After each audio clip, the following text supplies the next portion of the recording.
உலகமெல்லாம் அறிந்த ஒரு புனிதர், உலகம் அனைத்தும் கொண்டாடப்படும் ஒரு புனிதர், குழந்தை இயேசுனுடைய செல்ல புனிதர், புனித பிரான்சிஸ்கு அசிசியாருடைய புதிய வார்ப்பு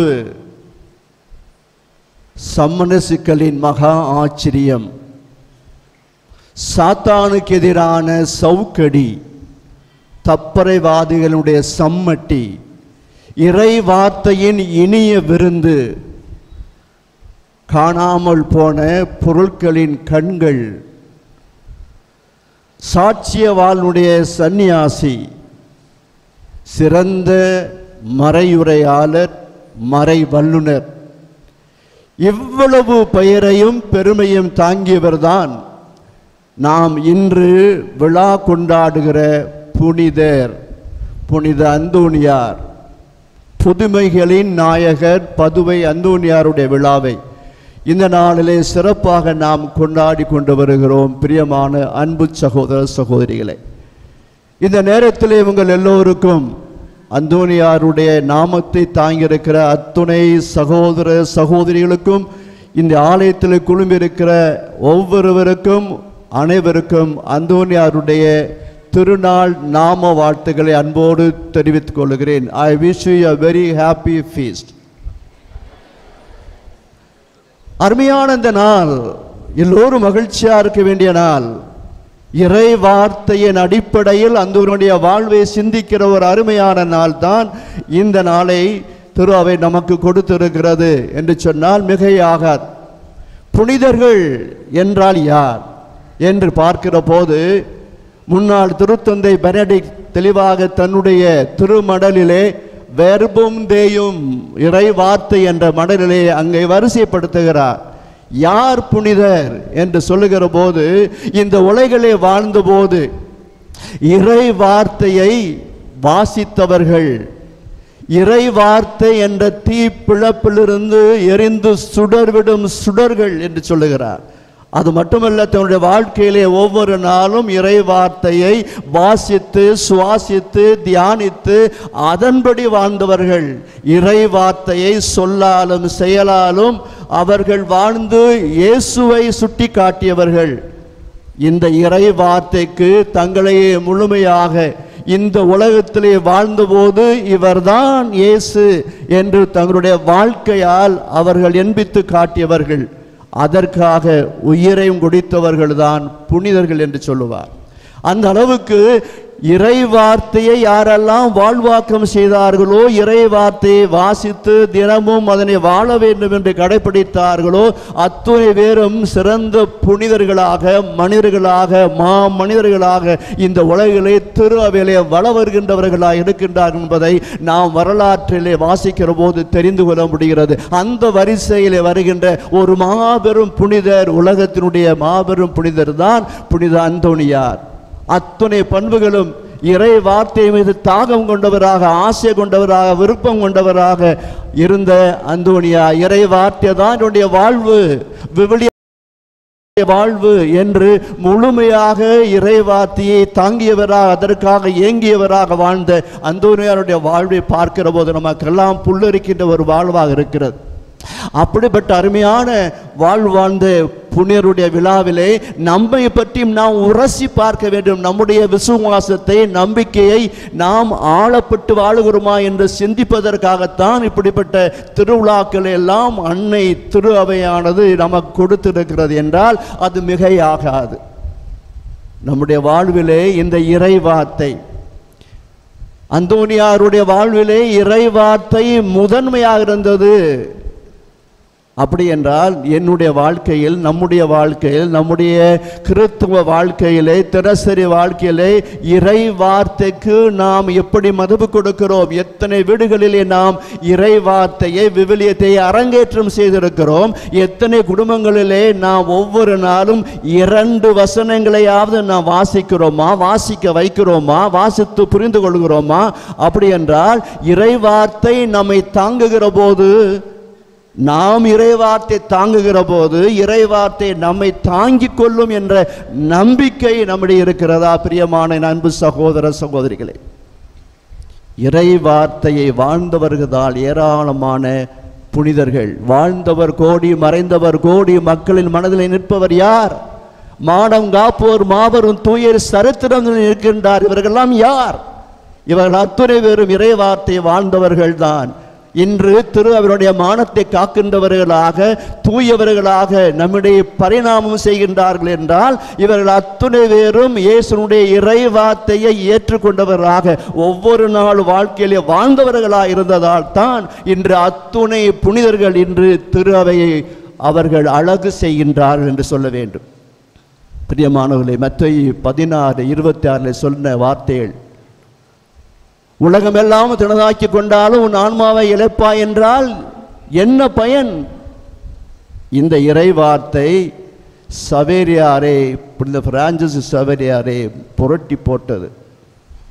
பாரிஸ் பல்கலைக்கழகத்திலே அங்கு அதிகமாக பணம் பெற்றுக்கொண்டு அங்கே பேராசிரியராக பணிபுரிந்த அவர் இங்கே இந்தியாவுக்கு வந்து கஷ்டப்பட்டு, துயரப்பட்டு, துன்பப்பட்டு, தூக்கம் இல்லாமல், மொழி தெரியாமல், பண்பாடு தெரியாமல், பழக்க வழக்கம் தெரியாமல் அவர் கஷ்டப்பட்டு இறை வார்த்தையை மீது கொண்ட தாகத்தினால் மட்டுமே அவர் இங்கு வந்து பணி செய்தார் என்றால், ஒரு மாபெரும் புனிதராக மாறினார் என்றால் அந்த இறை வார்த்தை அவரை மாற்றியது, மனம் மாற்றியது, புனிதராக மாற்றியது. ரோமியருக்கு எழுதிய திருமுகம் 13:12 சொல்லப்படுகிற இறை வார்த்தை, இரவின் ஆட்சிக்குரிய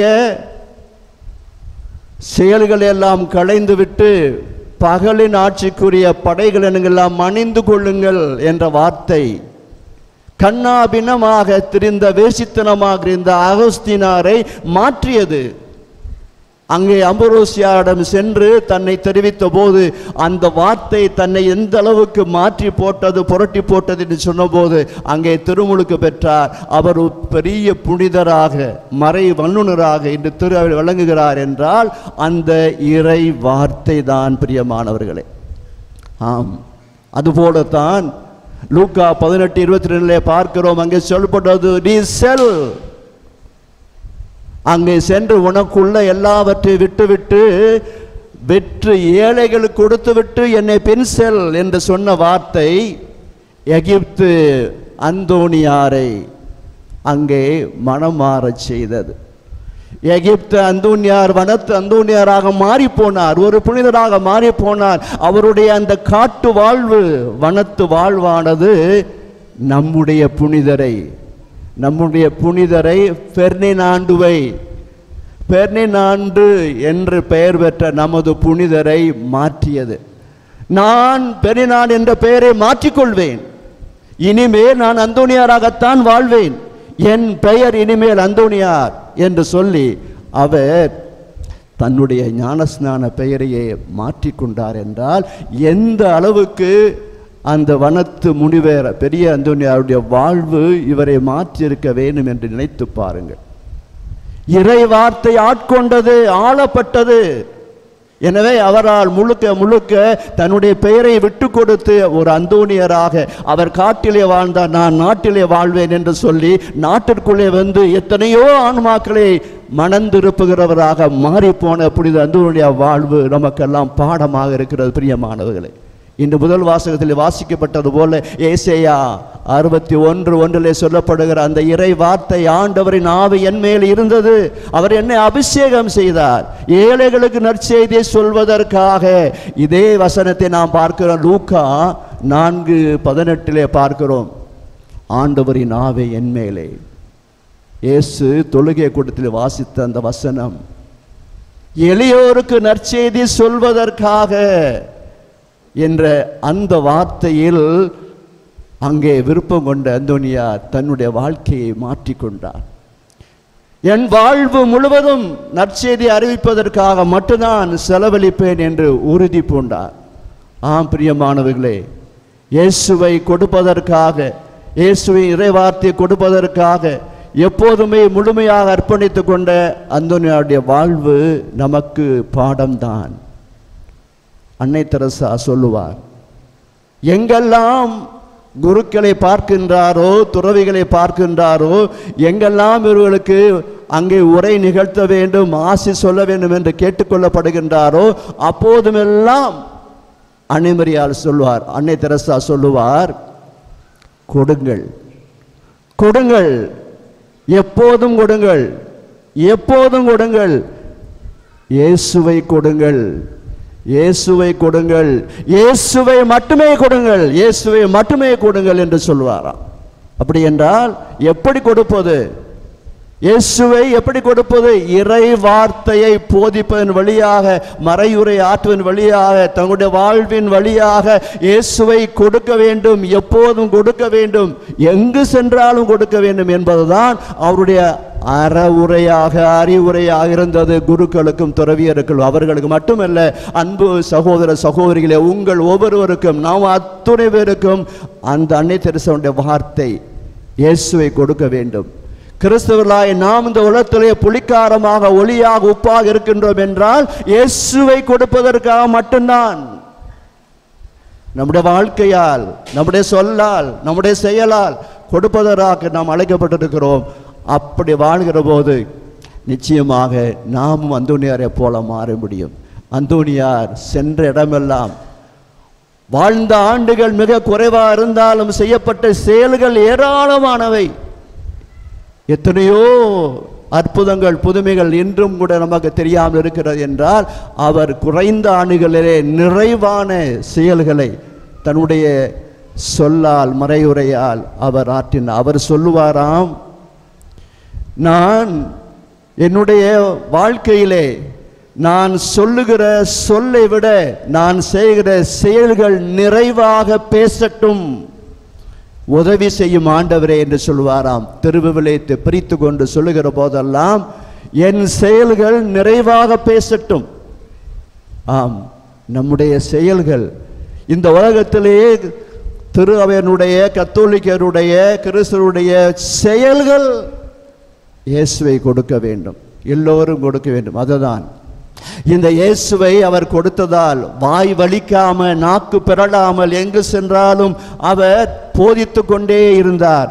எனவே அவருடைய நாக்கு என்ன ஆனது? கடவுள் கொடுத்த மாபெரும் அதிசயத்தை பார்த்தீர்களா? அப்படியே இருந்தது. அவர் 1232 அவருடைய இறந்த போது, இறந்து 32 ஆண்டுகள் கழித்து மீண்டுமாய் தோண்டி பார்த்தபோது பதுவையிலே அவருடைய பெட்டியான சவப்பெட்டி அப்படியே இருந்ததாம். எந்த அழுக்கும் கிடையாது, கரையும் கிடையாது, உடைசலும் கிடையாது. இன்னும் அதிசயம் என்னவென்றால், அங்கே திறந்து பார்த்தபோது அப்படியே உறங்கி கொண்டிருந்த அந்தோனியார் கண்களை மூடியிருந்தார். ஆனால் வாய் திறந்தே இருந்தது.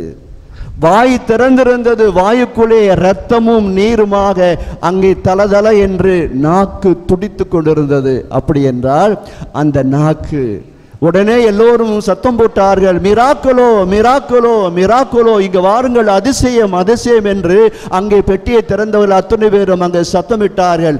அப்போது பதுவையில் இருந்த அவருடைய சுப்பீரியர் பொனவேந்தூர் அங்கே ஓடோடி வந்தார். என்ன என்ன என்று கேட்டபோது அங்கே பார்த்தார், ஆச்சரியப்பட்டார், அதிசயப்பட்டார். அவர் சொன்னார், ஓ, எப்போதும் இயேசுவை புகழ்ந்து கொண்டே இருந்த நாவே, என் நாவே, நீ கடவுளின் திருமுன் விலை மதிப்பில்லாத புதையல் என்று சொன்னார்.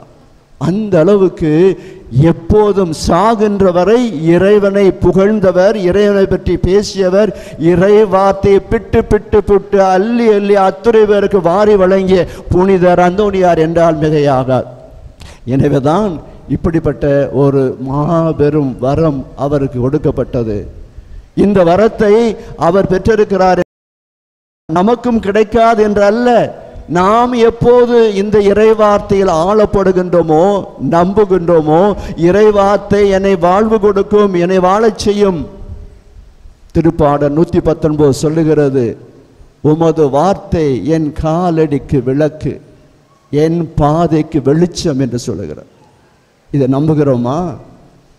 நாம் நம்பினோம் என்றால் நம்முடைய நாக்கும் கூட அழுகாமல் இருக்கும். நிச்சயமாக பிரியமானவர்களே, இன்று அவருடைய நாக்கு இன்று வரை பாதுகாக்கப்படுகிறது என்றால் ஒரு தூசியாகவோ துரும்பாகவோ மண்ணாகவோ மக்கி போய்விடவில்லை, மாறாக சுருங்கி கருத்து போய் இன்றும் இருக்கிறது என்றால் கடவுளுடைய வல்லமை இன்று வரை அது விளங்க வேண்டும் என்பதற்காகவே இன்றும் கடவுள் என்னை பாதுகாத்து வருகிறார். அந்த அளவுக்கு இறை வார்த்தைக்கு முக்கியத்துவம் கொடுக்கின்ற இறைவன். இறை வார்த்தை அவர் தாங்கியதால் என்ன நடந்தது? இறை வார்த்தை மீது, விவிலியத்தின் மீது அங்கே செல்ல குழந்தை இயேசு அங்கே தவழ்ந்து வருவதை பார்க்கிறோம். அந்த விவிலியத்திலே அமர்ந்து கொண்டு தோளிலே கையை போட்டுக்கொண்டு வருடி கொடுப்பதை பார்க்கிறோம். எந்த அளவுக்கு குழந்தை இயேசு அந்தோனியாரை அன்பு செய்திருக்கிறார். டீசோ என்ற அந்த இத்தாலிய நண்பர், அந்தோனியார நண்பர், இதனை கண்கூடாக பார்த்து பதிவு செய்திருக்கிறார் சான் பியரோ என்ற இடத்துல. ஆக இப்படியாக வாழ்வினுடைய ஒவ்வொரு நிகழ்விலும் ஒவ்வொரு இடத்திலும் அந்தோனியார் சென்ற இடங்களிலெல்லாம் புதுமைகள் மட்டும்தான், புதுமைகள் மட்டும்தான். அங்கு எல்லா இடங்களிலும் இயேசுவை மட்டுமே கொடுக்கின்ற அந்தோனியாரை நான் பார்க்க முடிகிறது. கடைசியாக இரண்டு நிகழ்வுகள் சொல்லிக்கொள்ள வருகிறேன். அவர் 1224ஆம் ஆண்டு முதலாக சான் பவுலோ என்ற இடத்திற்கு செல்கிறார். அது ஒரு மலைப்பாங்கான இடம். நம்முடைய ஜவ்வாது மலை, ஏலகிரி மலை அல்லது ஏற்காடு மலை போன்று இருக்கிற அந்த ஒரு மலை. நானும் 2 முறை அங்கே சென்றிருக்கிறேன். 12ஆம் நூற்றாண்டிலே ஏராளமான வீடுகள் அங்கே இருந்தது. இன்று வீடுகள் எல்லாம் ஒரு 10-15 வீடுகள் மட்டும்தான். அனைவரும் கீழே வந்து விட்டார்கள் ஃபோர்லி என்ற இடத்திற்கு. அங்கே இருந்த அந்த மோனஸ்டிலே அவர் அனுப்பப்பட்டார். அங்கிருந்து கொண்டு எல்லா இடங்களுக்கும் சென்று மறை உரையாற்ற வேண்டும். அத்தோடு பிரான்சிஸ்கன் சபை நவதுறவியருக்கு வகுப்பு எடுக்க வேண்டும் என்று கேட்டுக்கொள்ளப்பட்டார். அங்கே அவர் நவத்துறவிகளுக்கு சங்கீதம் பற்றி, திருப்பாடல் பற்றி வகுப்பு எடுத்து கொண்டிருந்தார். அவருடைய வகுப்பை அந்த நவத்துறவிகள் மட்டுமல்ல, அங்கே இருக்கிற அத்துணை பிரான்சிஸ்கன் துறவிகளும் கூட அவர் வந்து அங்கே கேட்பார்களாம். அந்த அளவுக்கு மிகச் சிறப்பாக முறையிலே அந்த வகுப்பை எடுத்து கொண்டு இருப்பார். அங்கே சங்கீதம் என்ற அந்த திருப்பாடல் நூலை மட்டும் வைத்துக்கொண்டு அதில் குறிப்புகளை வைத்துக்கொண்டு பாடம் எடுப்பாராம். இப்பாடி இவ்வாறு எடுத்துக்கொண்டிருந்த போது ஒரு முறை அவர் மதிய இடைவேளையின் போது தன்னுடைய புத்தகத்தை அங்கே விட்டு சென்று விட்டார். இதை பார்த்து கொண்டிருந்த ஒரு நவத்துறவி அதனை எடுத்து தெரியாமல் வைத்து கொண்டார். படிப்பதற்காகத்தான் அதனை வைத்து கொண்டார். மீண்டுமாய் அடுத்த நாள் அந்தோனியார் வந்து எங்கே இந்த புத்தகம் என்று கேட்டபோது எனக்கு தெரியாது, உனக்கு தெரியாது என்று எல்லோரும் மறுத்து விட்டார்கள். பலரிடம் கேட்டு பார்த்தார், யாரும் சொல்லவில்லை. அன்று மாலை அந்தோனியார் தன்னுடைய அறைக்கு சென்று அங்கே அவர் ஜெபம் செய்தார். இந்த புத்தகம் எனக்கு வேண்டும் இறைவா, எனக்கு வேண்டும். அவ்வளோதான். அங்கே எந்த நவதுறவி அந்த மாணவர் வைத்திருந்தாரோ அவர் அங்கே காட்சியாக காண்பிக்கப்பட்டு அவரிடம் இருக்கிறது என்று சொல்லப்பட்டது. உடனடியாக அவரை அழைத்து கேட்க அவர் ஒத்துக்கொண்டார். முழந்தால் படியிட்டு மன்னிப்பு கேட்டு புத்தகத்தை கொடுத்து விட்டார். இந்த செய்தி அங்கிருந்த அத்துணை நவதுறவியருக்கும் அங்கிருந்த அத்துணை துறவிகளுக்கும், ஏன் இத்தாலியில் இருக்கிற எல்லா துறவிகளுக்கும் அது தெரிய வர, எங்கெல்லாம் பொருட்கள் காணாமல் போய்விட்டதோ, திருடு போய்விட்டதோ, தொலைந்து போய்விட்டதோ அப்பொழுதெல்லாம் அவருக்கு தெரிவித்து அவரிடமிருந்து இது பெற்றுக்கொள்ளப்படியாக வேண்டுதல் செய்யப்பட்டது. அவர் ஜெபத்திலே வைத்து வேண்டுதல் செய்து அவர் பெற்றுத்தந்தார் என்பதுதான் அவருடைய வாழ்க்கை குறிப்பு தருகிற செய்தி. எனவேதான் அவர் காணாமல் போன பொருட்களின் கண்கள் என்று சொல்லப்படுகிறார். நம்முடைய வீட்டிலும் கூட நாட்டிலும் கூட நாமும் கூட ஏதாவது ஒரு பொருள் தொலைந்து விட்டால் உடனடியாக என்ன சொல்கிறோம்? அந்த நேரம் பார்த்து ஜெபிங்கப்பா, எப்படியாவது கிடைக்கும் என்று. இது உண்மைதான். நம்பிக்கை நமக்கு வாழ்வு தரும். நம்பினால் இறைவன் அனைத்தையும் நமக்கு செய்து கொடுப்பார். இரண்டாவது நிகழ்வு என்னவென்றால் 1224ஆம் ஆண்டு பதுவை ஒரு பெரிய மாநகரமாக இருக்கிறது. எல்லா வணிக தலங்களிலெல்லாம் தலைமையான வணிகத்தலமாக இத்தாலியில் விளங்கிய அந்த காலகட்டத்திலே அது ஒரு வணிக இடமாக இருந்தாலும் கூட, ஆனால் வாழ்க்கையிலே, சமூக வாழ்விலே, ஆன்மீக வாழ்விலே, உறவு வாழ்விலே மிக மிக மோசமான ஒரு வாழ்க்கை வாழ்ந்த ஒரு நகரமாக வேசித்தனம், திருட்டுத்தனம், குடிபோதை, ரகளை, இன்னும் கோயிலை புறக்கணித்தல், இப்படியாக ஏராளமான இந்த அநியாயங்கள், அட்டுழியங்கள் எல்லாம் நடக்கின்ற ஒரு நகரமாக, கோயில்கள் எல்லாம் கூட்டம் குறைந்து போன ஒரு இடமாக அது இருந்தபோது அந்தோனியார் அங்கு அனுப்பப்பட்டார். அங்கு அனுப்பப்பட்டு அங்கே அவர் மறைவுரை ஆற்றும்படி பணிக்கப்பட்டார். மறைவுரை ஆற்றுகின்ற போதெல்லாம் பலரும் அங்கே ஆலயத்திற்குள் வந்து கல்லால் எறிந்தார்கள், அவரை கிண்டல் பண்ணினார்கள், கேலி பண்ணினார்கள், பரிகாசம் பண்ணினார்கள். அவர் எதையும் கண்டுகொள்ளவில்லை. இறை வார்த்தையை மட்டுமே கொடுக்கின்ற அந்தோனியராக தொடர்ந்து அவர் மறைவுரை ஆற்றிய போது கொஞ்சம் கொஞ்சமாக அடிமேடு அடியடித்தால் அமையும் நகரம் என்று சொல்வது போல அவருடைய இறை வார்த்தை அங்கே பலரை மனம் மாற்றியது. எந்த அளவுக்கு என்றால் அங்கே ஆலயங்கள் இடம் பத்தவில்லை. அடுத்து ஒவ்வொரு தெருவிலும் ஆலயங்களை கட்டுகிற ஒரு நிகழ்வு ஏற்பட்டதாக நாம் வரலாற்றிலே பார்க்கிறோம். அத்துணை ஆலயங்கள் கட்டினாலும் இடமில்லாத ஒரு சூழல். உடனடியாக அவர் ஞாயிற்றுக்கிழமைகளிலே உலகத்திலே இரண்டாவதாக இருக்கின்ற நீள்வட்ட சதுக்கம், த ஸ்கொயர், பிராத்தோ தெல்ல வாலை என்ற ஒரு ஸ்கொயர் ஆனது, ஒரு சதுக்கமானது இன்னும் இருக்கிறது. அங்கே அவர் திருப்பலி நிறைவேற்றினார். ஒவ்வொரு ஞாயிற்றுக்கிழமை ஏறக்குறைய 30,000 பேர் 90,000 ஸ்கொயர் மீட்டரில் இருக்கின்ற அந்த இடத்துல அவர்கள் 30,000 பேர் பங்கு கொள்கிற ஒரு திருப்பலியானது இன்று வரை யாரும் நிகழ்த்தவில்லை. அந்த அளவுக்கு பெரிய திருப்பலியை நிகழ்த்தி கொண்டிருந்தார். ஏராளமானவர்கள் மனம் மாறினார்கள். சுற்று வட்டார இருக்கிற அத்துணை துறவிகளும் மறை மாவட்ட குருக்களும் அங்கு வந்து அங்கே திருநன்மை கொடுப்பதற்காக வருவதுண்டாம். இதற்கெல்லாம் காரணம் அந்தோனியாருடைய மறையுரை, இறை வார்த்தை. இறை வார்த்தை இதயங்களை பிளந்தது. இறை வார்த்தை இதயங்களை மனமாற்றியது. இறை வார்த்தை ஒவ்வொருவரையும் கிறிஸ்துவ வாழ்வுக்கு இட்டு சென்றது.